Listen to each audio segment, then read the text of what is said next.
Boa noite a todos. Agradecemos ao nosso irmão Evaldo Raia por ter aceito o nosso convite. O nosso irmão, ele é da Casa do Caminho, de Chico Xavier, de Jacarepaguá. Deus está em toda parte, ao tempo em redor de você, dentro de você. Jamais você está desamparada. Nunca está só. Não permita que a mágoa o perturbe. Procure manter-se calmo para ouvir a voz silenciosa de Deus dentro de você. Assim, poderá superar todas as dificuldades que aparecem em seu caminho e há de descobrir a verdade que existe em todas as coisas e pessoas. Assim, a esse Pai de amor que nunca nos abandona, pedimos que venha abençoar a nossa noite de estudo, que venha abençoar o nosso irmão Edivaldo, para que ele venha trazer as palavras que venham ser plantadas em nossos corações e para que nós possamos empregar em nosso dia a dia. Com você, meu irmão, a sua palavra. Boa noite a todos, muito obrigado pelo convite, Clênia, aos amigos e irmãos do lar de José, que a gente já vem numa trajetória, né, já de algum tempo, visitando e sendo visitado nessa casa de muita paz, muita alegria e muito trabalho. Eu estava ouvindo essa semana a música do Carlinhos Conceição, Santa Casa Santa, e eu sempre associo, quando escuto essa música, ao lar de José. É interessante que eu não ouvi essa música pela primeira vez no José, mas eu sempre associo, acho que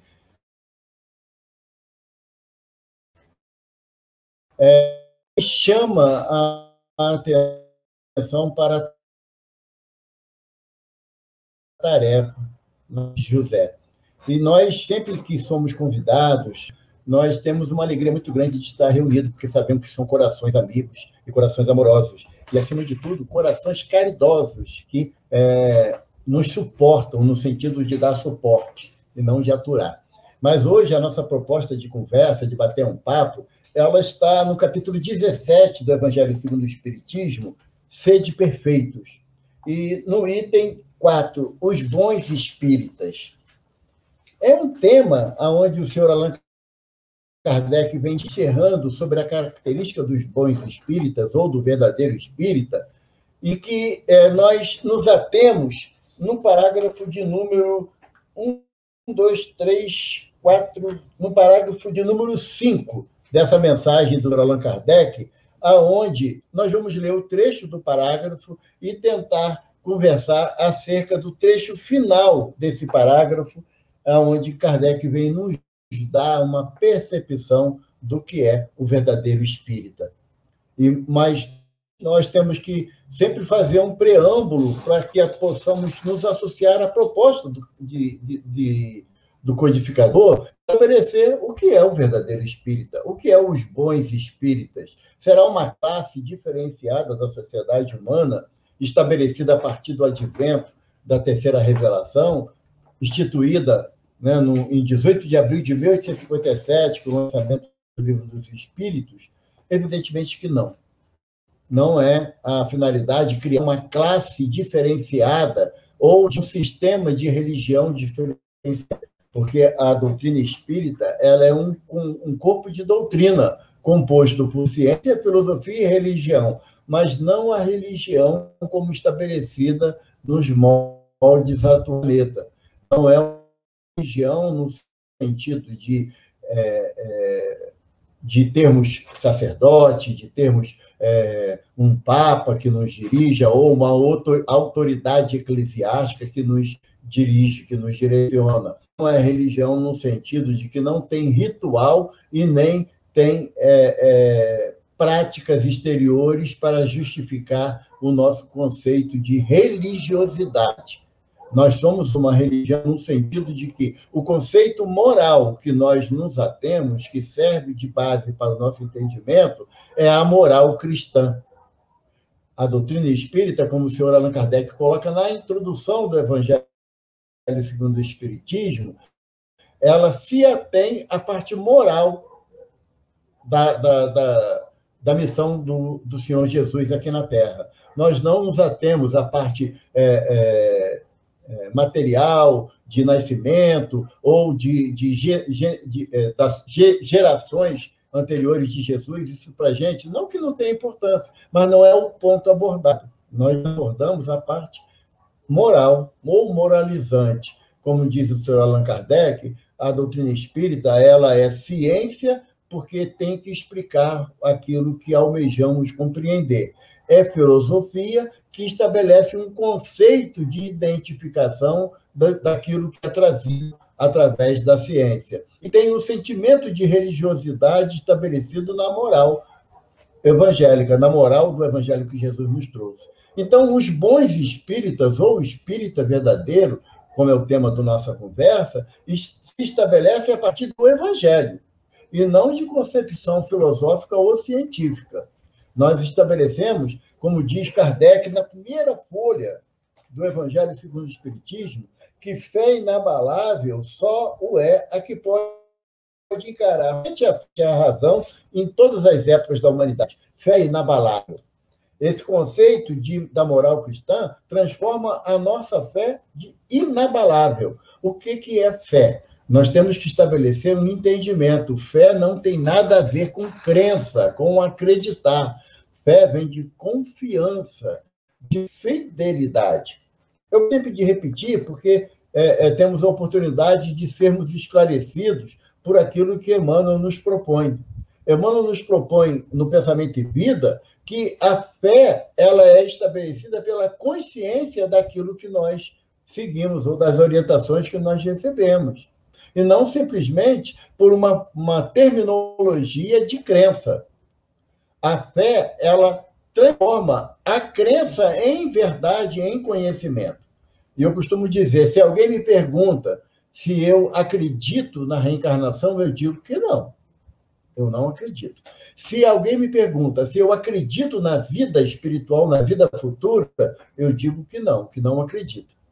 Agora, eu digo que eu sei que a reencarnação é uma verdade absoluta. E sei que a espiritual é uma verdade absoluta. Então, eu não preciso de comprovação.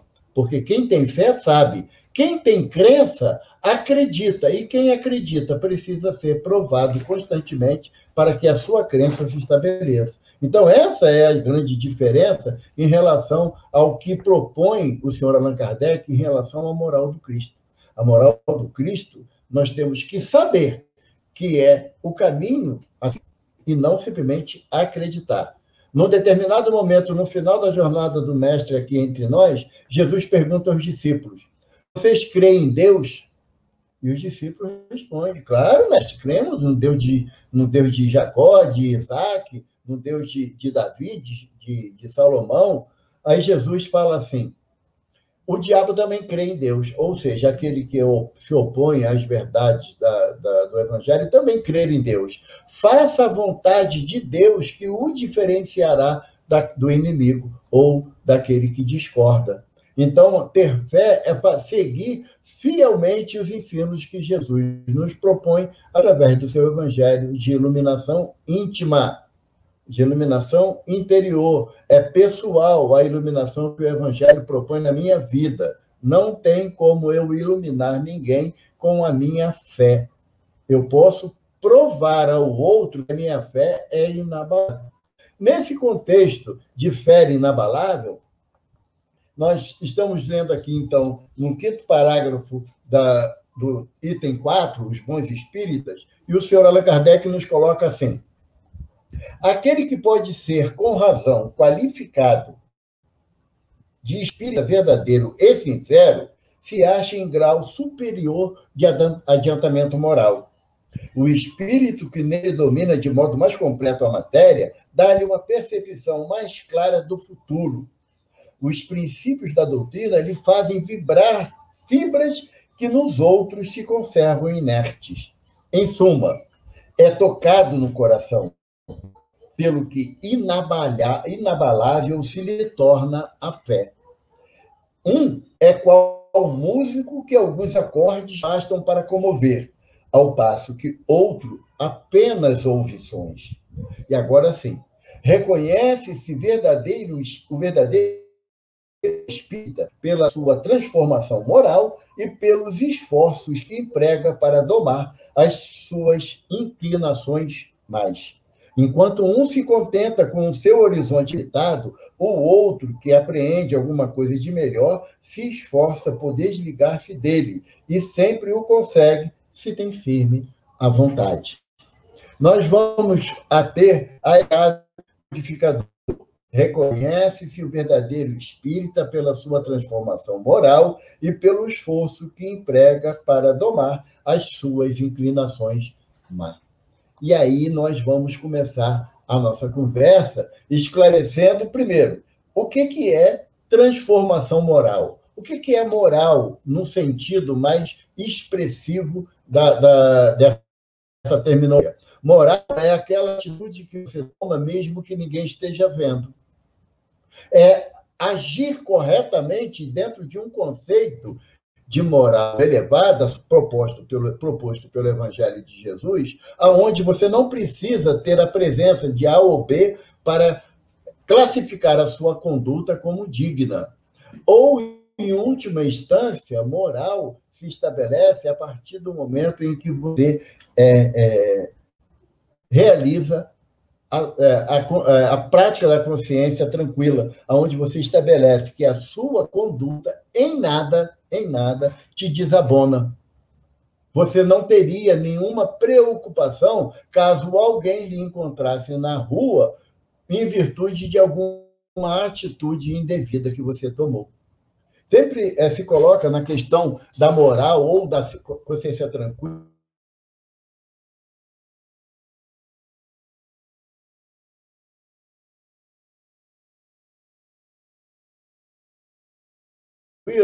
um instrumento que congelar a minha internet, tá bom? Porque senão a gente fica falando e às vezes não percebe que houve uma queda na conexão de internet. Então, tem um instrumento que em toda casa normalmente tem, que pode estabelecer essa avaliação da minha conduta, da minha consciência tranquila ou não, da minha conduta dentro da moral que o Evangelho me propõe ou não. É um instrumento, é um utensílio de muita utilidade chamado espelho. Em algumas residências, tem mais do que em outras. Porém, sabemos que na maioria das casas, pelo menos um espelho tem, nem que seja no banheiro, no armário do banheiro. Então, todo de manhã eu tenho que me encarar no espelho como o primeiro teste que eu estabeleço em relação à minha conduta em relação ao meu semelhante. Se eu tenho uma conduta compatível com aquilo que o Evangelho me propõe, a minha consciência fica tranquila. Nós temos como elemento de análise a palavra de Santo Agostinho, no Livro dos Espíritos, quando Kardec pergunta a ele: como devo fazer para que eu promova a minha transformação, o meu progresso moral?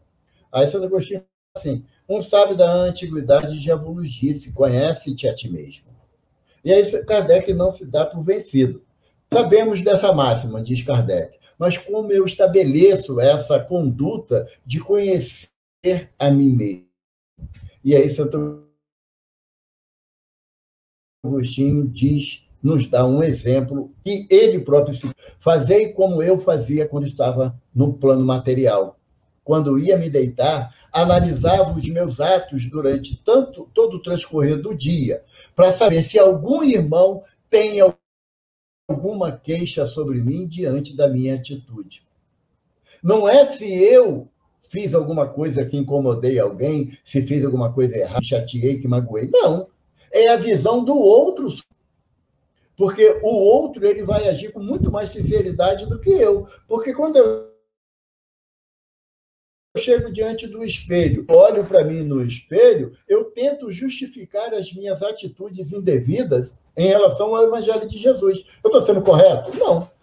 Porque se alguém me pedir uma avaliação sobre a sua conduta, eu vou ser rígido, eu vou apontar o erro, onde o irmão errou, ou deixou a desejar, ou não agradou com o seu comentário, ou ele foi muito enfático em apontar o erro, em eu apontar o erro do outro.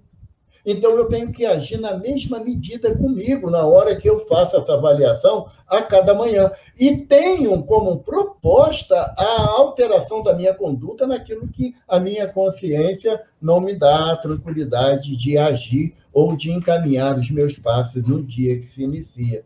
Então, o conceito de moral é que moral é aquilo que eu faço independente de ter a presença de alguém ou não por perto. Tem um amigo, Marcos, o nome dele, é do Centro Espírita A Caminho da Luz, no bairro de Colégio, aqui no Rio de Janeiro, aonde o Marcos diz que o pai dele tinha uma prática muito comum. O pai dele já retornou ao plano espiritual, e o pai dele dizia, o Marcos contando, que o pai, descendo a rua em que morava para ir à padaria, sempre um grupo de crianças se acercavam dele. E, Marco, caso você já veja essa palestra, você desculpe usar o exemplo, mas você usou também no YouTube, então tornou público, né? A gente pode usar. E o pai dele tinha por hábito, com as crianças que estavam próximas, sempre dar, ao contar uma história de algum fundo moral compreensível para a criança. E, em determinado dia, ele diz que um grupo de crianças se acercou dele e ele falou assim: olha, aconteceu uma coisa muito interessante comigo ontem.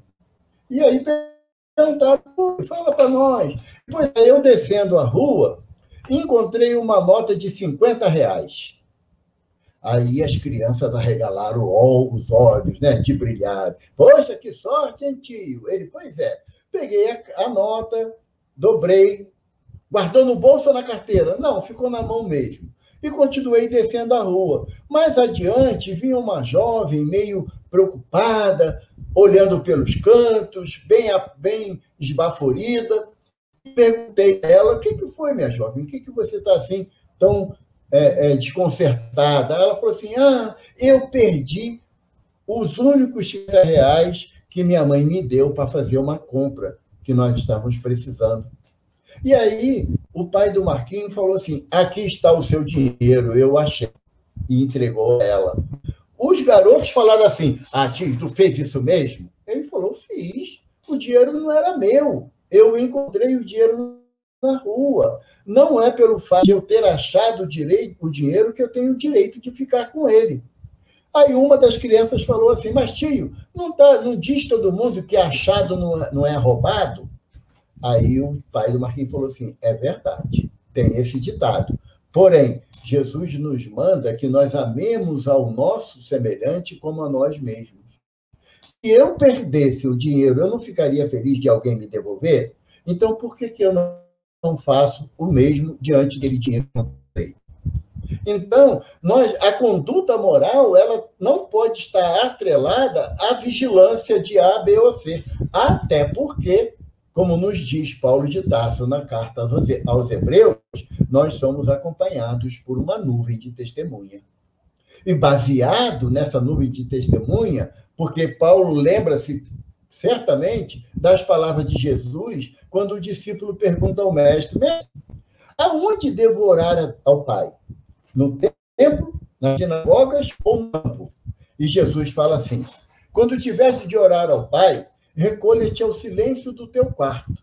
E o Pai, que tudo vê em secreto, ouvirá as tuas preces e dará o necessário para a tua subsistência. Então vamos analisar, francamente, seriamente. Se Deus escuta minhas preces em secreto, então Deus também assiste todas as minhas condutas mentais e físicas, os meus pensamentos e os meus atos. Aí complicou um pouco para mim a história. Porque se na minha prece, no silêncio do meu quarto, como Jesus me orienta, o Senhor Deus ouve as minhas preces, então também ele assiste a todos os meus atos. Por isso, a importância da moral se estabelecer, apesar de não termos nenhuma testemunha visível, que podemos não ter testemunha material, mas temos as testemunhas invisíveis que Paulo de Tarso nos fala. E ele fala que é uma nuvem de testemunha. Agora, temos que considerar que essa nuvem de testemunhas estará associada à minha conta. Ela poderá ser uma nuvem muito branquinha, bonitinha, cheia de pontinho luminoso, ou pode ser a nuvem daquela família Adams, né? Que está o carro da família Adams transitando e tem aquela nuvem escura, com relâmpago, trovão permanente. Lembra do filme, né? Ou do desenho. Tem aquela história também do nosso benfeitor Chico Xavier, relatada no livro Lindos Casos de Chico Xavier, de Ramiro Gama, que Chico tinha saído da sua casa, ele trabalhava num comércio, um empório, né? Um pouco distante, 40 minutos da sua casa, de Pedro Leopoldo, e ele tinha que caminhar por uma trilha esses 40 minutos para chegar, porque ele abria o empório às 6 horas da manhã. E naquele dia, ele, ao invés de sair de casa às 5 horas, como era comum, ele só conseguiu sair de casa às 5h30, porque vários fatores fizeram com que ele se atrasasse. E no caminho, ele passava perto da casa de uma senhora muito idosa, que tomava dos filhos e netos, e ela estava na janela, na passagem obrigatória que Chico tinha que fazer. E aí Chico olha para ela e fala assim, meu Deus, a nossa irmã vai querer me parar para conversar, mas eu estou já fora da hora, eu vou chegar lá no trabalho, além do tempo necessário, e o meu patrão vai estar lá e ele vai chamar minha atenção, porque o meu horário é 6 horas da manhã. E Chico foi andando, chegando perto, e aí a irmã, Chico, eu estou esperando você aqui desde 4h30 da manhã para tirar um conselho com você. E o Chico falou, minha irmã, você me perdoa, mas eu estou em cima da hora, tenho que abrir lá a venda, o meu patrão está lá, vai me chamar a atenção. Chico, é só um segundinho, atrás você não. E aí Chico foi dar uma desculpa, Emmanuel aparece para ele,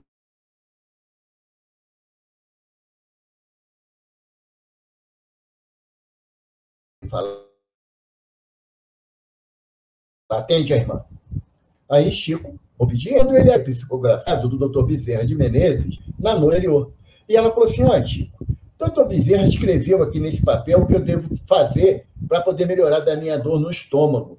Mas eu não estou conseguindo ler, não, que a vista embaralha tudo, as letras ficam dançando. Tu pode ler para mim, meu filho? Aí o Chico pegou o papel, era a sua letra, né? Mas a orientação de Dr. Bezerra, ele leu para a irmã, e a irmã falou, eu tenho essa erva toda aqui no quintal, Chico. Muito obrigado. É de manhã à noite, né, Chico? Chico, sim, minha irmã. Vai com Deus, Chico. E foi embora, Chico saiu andando. A 100 metros de distância, a irmã falou assim, Chico, olha para trás. E o Chico, quando olhou para trás, viu a irmã na janela, dando um teloguinho para ele, e saiu uma massa branca, pontos luminosos, rodeando aquela massa da boca da irmã, e veio numa velocidade, envolveu o Chico. Chico sentiu aquela alegria, aquela paz, e Emmanuel falou assim, Chico, ela está desejando que você vá na paz de Deus, que Nossa Senhora te acompanhe. Tu parou e ouviu, Chico, e ela te deseja esse bem. Agora, se você não para, e ela deseja que o diabo te carregue, imagina quem que vinha para cima de você. Então, a conduta moral tem que ser estabelecida por uma prática da moral do Evangelho de Jesus. Jesus pede que a gente não fuja de quem nos chama, nem negue quem nos pede. Palavras do Mestre.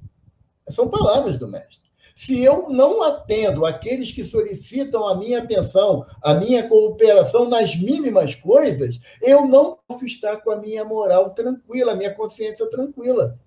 Então, a transformação moral que o senhor Allan Kardec propõe não é sair de um espírito num plano inferior, que nem eu me encontro, para um plano superior de elevação. Não é isso. A proposta do senhor Allan Kardec é que a transformação moral que eu tenho que exercer na minha vida é não cometer os mesmos atos indevidos que eu cometi ontem. É uma proposta de mudança permanente. A cada dia eu fazendo essa análise à frente do espelho, eu terei vários elementos que dirão para mim que eu não estou agindo correto nesse ou naquele aspecto. E me esforço em dominar, em transformar a minha conduta moral, para que eu comece também a ter a satisfação, a alegria de contribuir para o bem-estar do meu semelhante. Nós voltamos invariavelmente à pergunta 886 do Livro dos Espíritos, quando o senhor Allan Kardec questiona os benfeitores da humanidade, perguntando: pode o homem, pela sua vontade, libertar-se das suas más inclinações? A resposta dos espíritos: pode, e muitas das vezes, e na maioria das vezes, empregando esforços muito insignificantes. Basta para isso vontade. Ah, quão difícil é ter vontade! Então, os benfeitores nos falam que a minha transformação moral, eu posso executá-la aplicando esforços muito insignificantes. Não é nenhuma dificuldade inatingível, não é um muro que eu não tenho condições de transpor esse muro. Basta para isso a vontade, o desejo de realizar essa ação de transformação moral. Quem quiser ter uma noção maior sobre vontade, eu aconselho a ler o capítulo 2 do Pensamento e Vida, ditado por Emmanuel, através da mediunidade abençoada de Francisco Cândido Xavier, onde ele tem um capítulo 2 que ele fala sobre a vontade. E ele estabelece que a vontade faz parte do departamento da nossa alma. É aquilo que impulsiona a ação de fazer. Mas, para isso, essa vontade precisa ser resistente, atuante na minha existência. Então, a minha transformação moral não é que eu vou chegar aqui na Terra, nessa existência, como um espírito imperfeito, em prova e expiação, e vou sair daqui um espírito superior, lá trocando figurinha com Emmanuel, né, com Mahatma Gandhi, irmã Dulce, irmã Madre Teresa de Calcutá. Não é nada disso, não. A transformação moral são aquisições que eu vou estabelecendo na minha conduta, que vai fazer com que a cada dia eu me transforme numa pessoa melhor. Nosso benfeitor Chico, eu gosto sempre de trazer alguns exemplos, ele diz, tem uma frase que eu gosto muito, que ele diz assim: graças a Deus já sou o que sou. Não sou o que fui ontem, e ainda não sou o que desejo ser, mas graças a Deus já sou o que sou. E Emmanuel fala para a gente, no livro Emmanuel, que foi um dos primeiros livros psicografados pelo Chico através do benfeitor Emmanuel, ele diz que nós estamos na nossa melhor versão. Ou seja, aqueles que têm, e eu entendo que eu tenho ainda essa dificuldade, né? Aqueles que têm críticas em relação a mim, ou queixas em relação à minha conduta, que eu sei que deixa a desejar, por incrível que pareça, gente, eu sou o melhor Evaldo que já existiu. Isso diz o quê?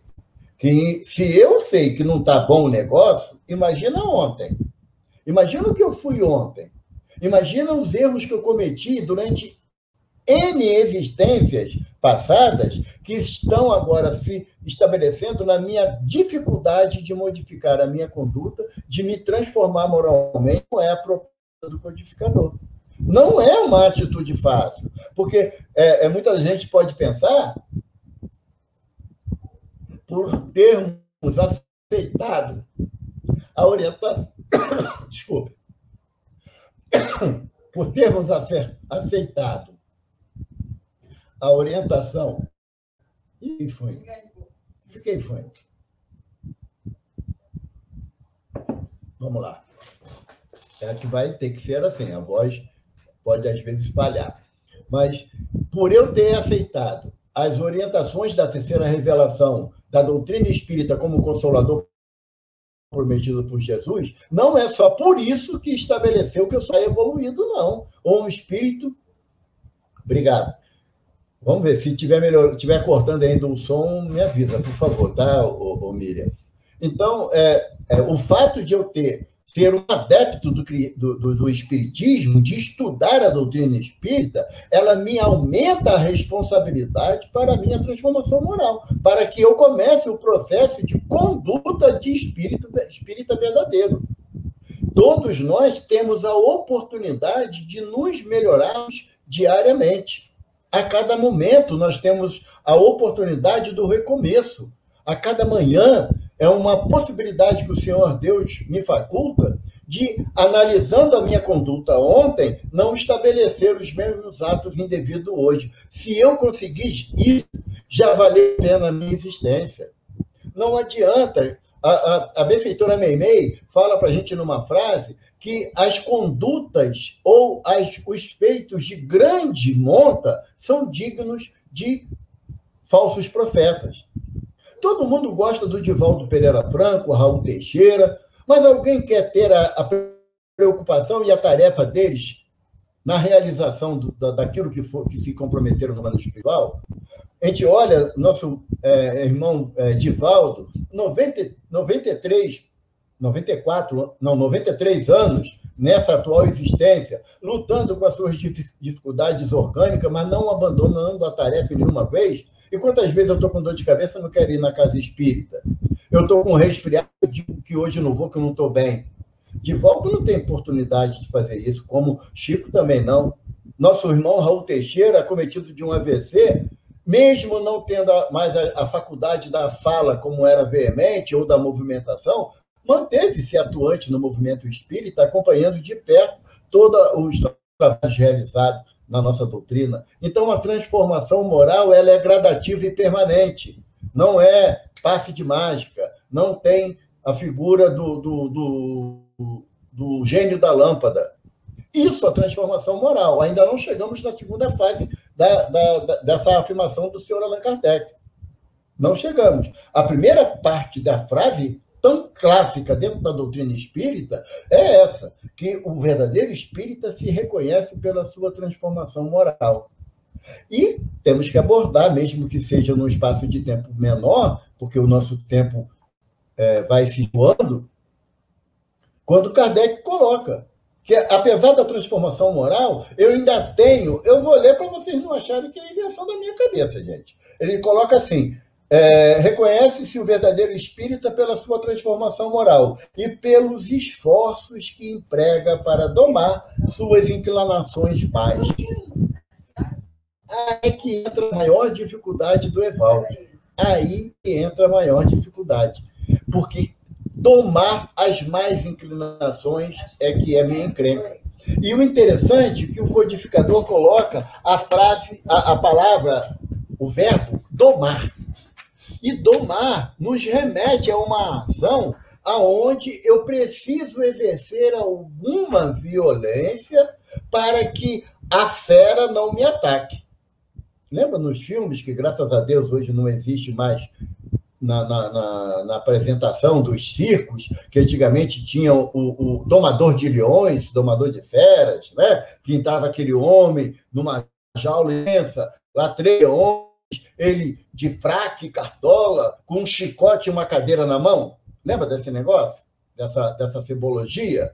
E ele dava uma chicotada, o leão pulava de um lado para o outro, mas ele estava sempre com a cadeira na mão. Por quê? Porque se o leão desse uma mãozada nele, batia na cadeira e não nele. E daria tempo de ele se esquivar. Não é assim? Agora, se o exemplo de domador de leão é assim, é a mesma atitude que eu tenho que tomar com as minhas más inclinações. É a doma, é a ação do chicote da cadeira. Por quê? Porque eu tenho uma fera dentro de mim que, quando alguém fala alguma coisa que me desagrada, eu chego a ficar vermelho, querendo explodir. Dependendo da situação, eu não explodo, mas eu guardo aquele rancor, aquela raiva dentro de mim, que aquilo vai me consumindo dia após dia. Então, a fera está enjaulada aqui dentro. Emmanuel fala, numa mensagem muito linda, que o cristão de hoje não precisa mais enfrentar o circo romano com os leões, os tigres e os ursos, porque o circo ficou no passado e as feras se introduziram dentro do nosso corpo, dentro do nosso coração.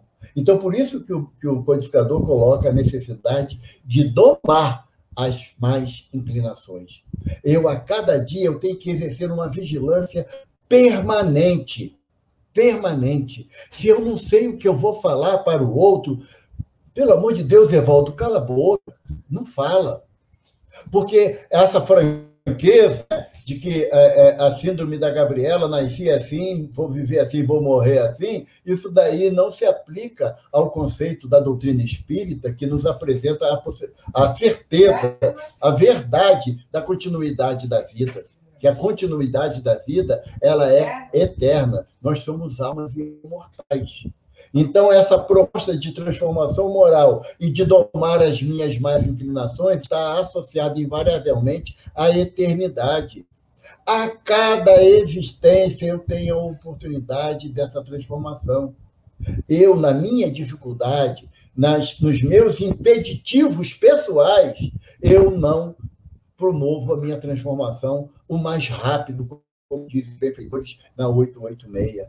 Eles dizem para nós que eu posso, estabelecendo esforços muito significativos, muito insignificantes, fazer essa modificação ou o exercício dela. Porque Jesus fala assim para nós: se quiseres me seguir, negue a si mesmo, tome a tua cruz e siga-me. O que Jesus está falando? Negar a mim mesmo é essa transformação moral. É aquilo que, para mim, ontem era tão prazeroso, embora indevido, que Paulo de Tarso nos alerta, né? Tudo me é lícito, mas nem tudo me convém. Então, se ontem eu tomava determinadas atitudes que hoje, pela consciência que a doutrina me apresenta, eu não devo mais dar, então eu tenho que promover minha transformação. Mas, gente, deixo como alerta para todos nós que não é transformar da água para o vinho, como na simbologia das bodas de Caná. Naquele momento da transformação da água para o vinho, Jesus nos dá um ensinamento imortalizado pelo seu amor, da necessidade de você sair de um elemento simples, como é a água, composto de H2O, e sair também, para poder se transformar no licor da uva, que é a essência do Espírito. Tanto que, quando a gente pega o livro dos Espíritos, na primeira página do livro dos Espíritos, tem uma cepa de uva. E os Espíritos dizem por que aquela cepa está ali. Qual é a finalidade? Ela simboliza a pureza da doutrina de Jesus, que quer que nós tenhamos a uva, né? A casca, que é o corpo. Tem a fruta ali dentro, que é o perispírito, e tem o sumo da uva, que é o espírito. Mas para tirar o sumo da uva, né, o vinho, no caso, o sumo da uva, é preciso espremer, é preciso pisar. Então, temos que pisar no nosso orgulho, na nossa vaidade, no nosso egoísmo, para que a gente possa ir retirando gradativamente de dentro de nós a essência que o Evangelho nos propõe através do Sr. Allan Kardec. Fazendo isso, nós vamos estar exercitando a doma das nossas más inclinações.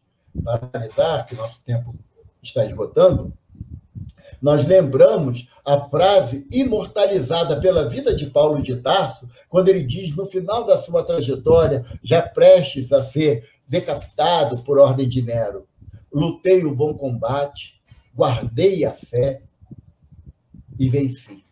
Já não vivo em mim, mas Cristo que em mim vive. Interessante que o Paulo fala: lutei o bom combate, guardei a fé, a confiança, a fidelidade de que nós não estamos sozinhos. Temos uma comunidade de espíritos benfeitores e amorosos que trabalham sob a égide do Divino Mestre Jesus, sob o olhar complacente de Maria de Nazaré, que nos induz a uma transformação íntima, a buscar, num exemplo que o Mestre nos deu, aquela sua frase: se me amais, guardai os meus mandamentos. É isso que a doutrina espírita vem nos lembrar, a necessidade de guardar os mandamentos de Jesus e estabelecer isso na nossa vida íntima, na nossa vida física, na nossa vida moral e na nossa vida espiritual. Caminhemos com firmeza de fé para que possamos ser reconhecidos no futuro como verdadeiros espíritas, porque promovemos a nossa transformação moral e estamos nos esforçando em domar as nossas más inclinações, como nos orienta o Sr. Allan Kardec. Muito obrigado pela paciência, pela boa vontade de vocês de nos ouvir, e que Agradeçamos ao irmão José a oportunidade de estarmos aqui reunidos nessa noite, com as graças de Deus. Graças a Deus. Podemos fazer a prece, Clênia?